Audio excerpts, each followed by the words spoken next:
ای دوست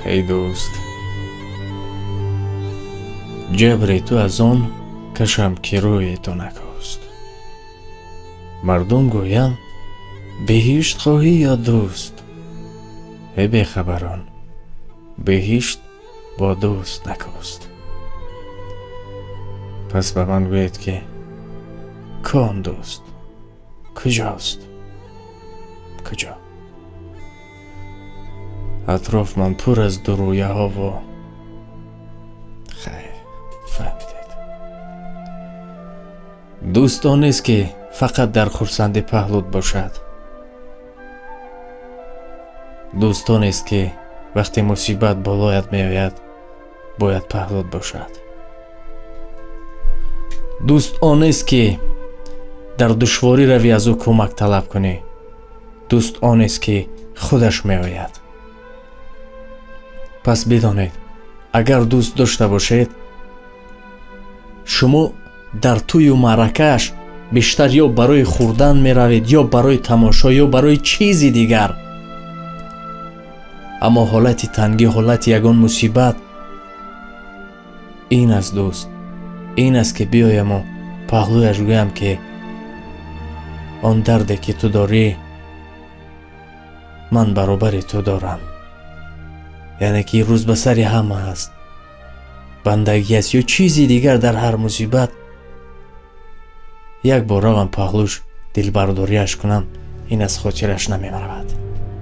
باور کنید وقتی دیدیم که دستش تنگ است شرط نیست بیاید ما رو گوید یا شرط نیست پولی کلان.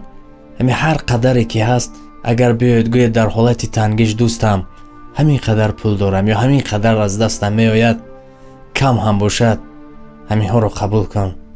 لااقل برای خانه‌ات یگان چیز بگیر. یک عمر از خاطرش نمی براید. این معنی اون رو ندارد که در رستوران پول خوردنش رو میتی و دیگری این چیزی نیست. یعنی که آب در خانه ما بی پول است. چند قدر آب دیوژاکو چی کاری نکنیم آب بیکنار است.